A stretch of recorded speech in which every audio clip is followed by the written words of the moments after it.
Menghindari risiko. Menghindari risiko ialah cara atau proses menjauhkan diri dari suatu dampak yang harus dihadapi. Contohnya saat perusahaan atau pabrik diharapkan untuk memproduksi suatu barang atau jasa yang membutuhkan tenaga kerja dan dana yang maksimal. Salah satu cara mengendalikan suatu risiko murni adalah menghindari harta, orang, atau kegiatan dari eksposur terhadap risiko dengan jalan 1. Menolak memiliki, menerima, atau melaksanakan kegiatan itu walaupun hanya untuk sementara. 2. Menyerahkan kembali risiko yang terlanjur diterima atau segera menghentikan kegiatan begitu kemudian diketahui mengandung risiko. Jadi, menghindari risiko berarti menghilangkan risiko itu. Beberapa karakteristik penghindar risiko seharusnya diperhatikan. Yang pertama, boleh jadi tidak ada kemungkinan menghindari risiko. Makin luas risiko yang dihadapi, maka makin besar ketidakmungkinan. Yang kedua, faedah atau laba potensial yang bakal diterima dari sebab pemilikan suatu harta akan hilang. Yang ketiga, makin sempit risiko yang dihadapi, maka akan semakin besar kemungkinan akan tercipta risiko yang baru. Implementasi dan evaluasi hasilnya. Yang pertama, untuk mengimplementasikan keputusan penghindaran risiko, maka harus diadakan penetapan semua harta, personil, atau kegiatan yang menghadapi risiko yang ingin dihindarkan tersebut. Yang kedua, penghindaran risiko dikatakan berhasil jika tidak ada terjadi kerugian yang disebabkan risiko yang ingin dihindarkan itu. Pengendalian kerugian. Pengendalian adalah salah satu fungsi manajemen yang merupakan pengukuran dan koreksi semua kegiatan di dalam rangka memastikan bahwa tujuan dan rencana perusahaan dapat terlaksanakan dengan baik. Sedangkan risiko dapat diartikan sebagai kas kerugian, kemungkinan kerugian atau ketidakpastian. Pengendalian risiko merupakan suatu proses yang dilakukan manajer setelah mengidentifikasi, pengukuran, dan koreksi atas semua kegiatan yang berpotensi menghasilkan risiko atau kerugian dalam rangka memastikan bahwa tujuan-tujuan dan rencana-rencana organisasi atau perusahaan dapat terlaksana dengan baik. Dalam penegakan kerugian atau risiko, ada beberapa metode yang dapat digunakan di antaranya. 1. Menghindari risiko. Menghindari suatu risiko murni adalah menghindari harta atau kegiatan dari exposure. Beberapa karakteristik penghindari risiko seharusnya diperhatikan. Boleh jadi tidak atau kemungkinan menghindari risiko. Misalkan jika ingin menghindari semua risiko tanggung jawab, maka semua kegiatan perlu dihentikan. B. Manfaat atau laba potensial yang akan diterima sebab kepemilikan suatu harta, mempekerjakan pegawai tertentu, atau bertanggung jawab atas suatu kegiatan akan hilang jika melaksanakan penghindaraan risiko. C. Makin sempit risiko yang dihadapi, maka akan semakin besar kemungkinan akan menciptakan risiko yang baru. Misalkan, menghindari risiko menguatkan dengan kapal laut dan menggantikannya dengan angkutan darat akan memunculkan risiko baru, yakni risiko pengangkutan darat.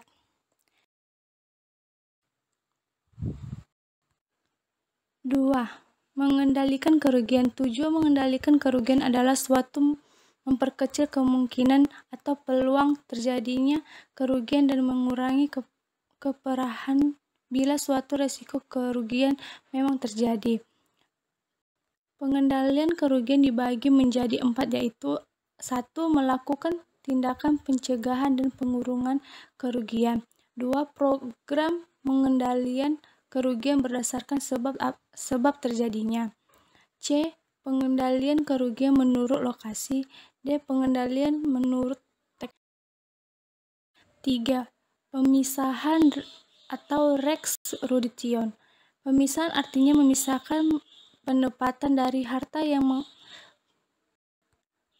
menghadapi risiko yang sama jika dengan cara menambah banyaknya independence and sweet unit, sehingga probabilitas kerugian dapat diperkecil. Maksud pemisahan adalah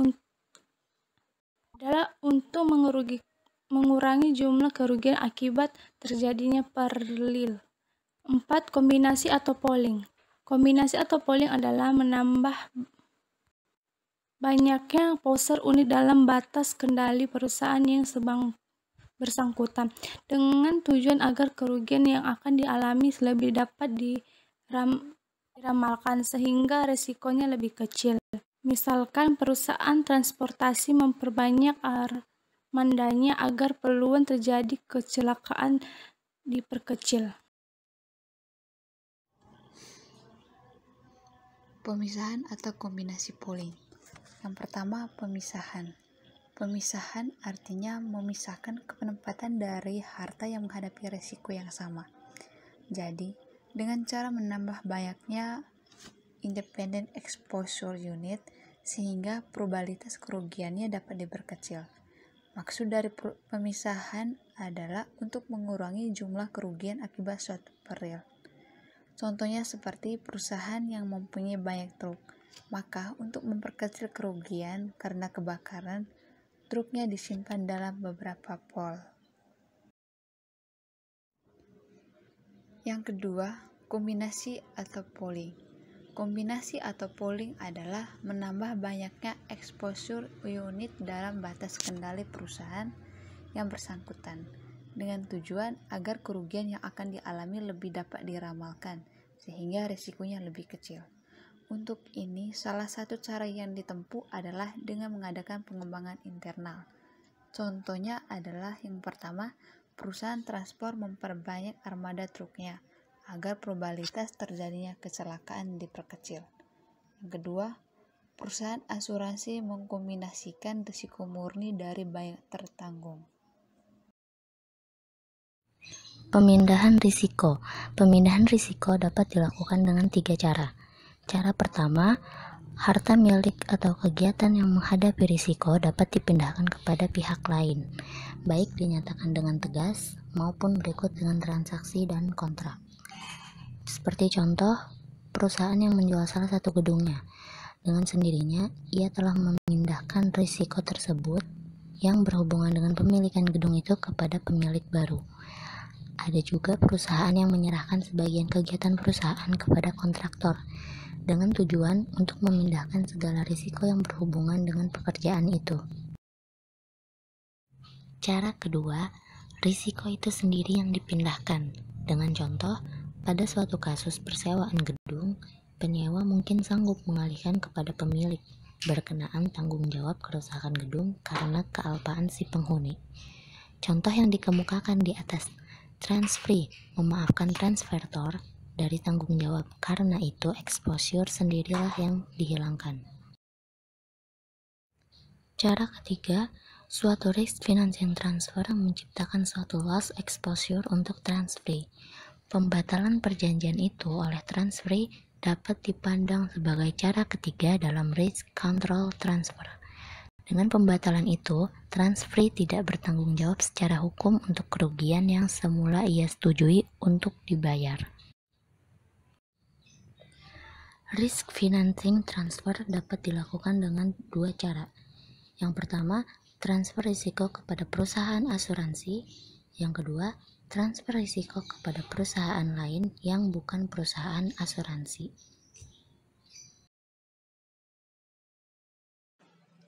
Analisis hazard. Analisis yang digunakan sebagai langkah pertama dalam proses yang digunakan untuk menilai resiko.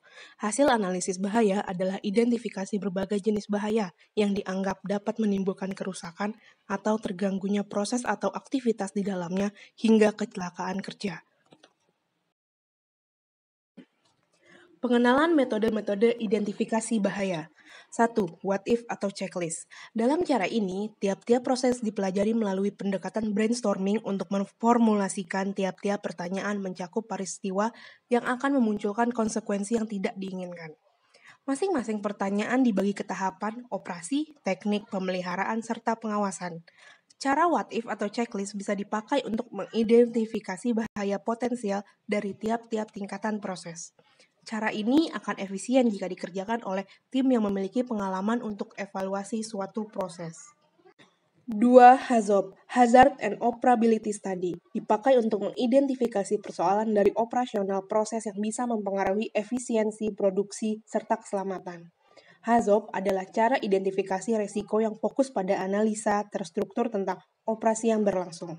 Dengan memakai HAZOP, kita harus mempelajari tiap-tiap tingkatan proses untuk mengidentifikasi semua penyimpangan dari keadaan operasi yang normal, menggambarkan bagaimana bisa berlangsung, serta memastikan perbaikan dari penyimpangan yang ada. 3. FMEA, Failure Model and Effect Analysis, adalah cara identifikasi resiko dengan mengkaji beberapa pertimbangan kesalahan dari perlengkapan yang dipakai serta mengevaluasi dampak dari kekeliruan itu. Kelemahan cara ini ialah tidak memperhitungkan kesalahan manusia. Dalam perihal ini, FMEA mengidentifikasi peluang abnormal atau penyimpangan yang bisa terjadi pada elemen atau perlengkapan yang terlibat dalam proses produksi dan konsekuensi yang ditimbulkan. 4. FTA, Fault Tree Analysis, adalah suatu teknik yang bisa dipakai untuk memprediksi atau menjadi alat investigasi setelah terjadinya kecelakaan dengan melakukan analisa proses peristiwa. FTA nanti akan menghasilkan penilaian kuantitatif dari probabilitas peristiwa yang tidak diharapkan. FTA adalah cara yang sangat efisien dalam menemukan pokok persoalan, sebab bisa memastikan jika kerugian yang diakibatkan tidak berasal dari satu kegagalan. FTA adalah kerangka berpikir terbalik di mana evaluasi berawal dari insiden lalu dikaji sebabnya. 5. ETA, Moment Tree Analysis, ialah cara untuk menunjukkan dampak yang mungkin berlangsung dengan diawali oleh identifikasi penyebab peristiwa serta proses dalam tiap-tiap tingkatan yang memunculkan terjadinya kecelakaan. Dalam melakukan ETA, kita perlu memahami penyebab dari peristiwa manfaat skema keselamatan atau mekanisme kegawat daruratan yang ada untuk memastikan langkah perbaikan pada dampak yang diakibatkan. 6. JHA, Job Hazard Analysis, ialah teknik yang fokus pada tahapan pekerjaan menjadi langkah untuk mengidentifikasi bahaya sebelum suatu peristiwa yang tidak diharapkan muncul.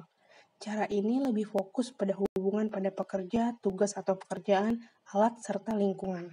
Setelah diketahui bahaya yang tidak bisa dihilangkan, maka dikerjakan usaha untuk menghilangkan atau mengurangi resiko bahaya ke tingkat level yang dapat diterima.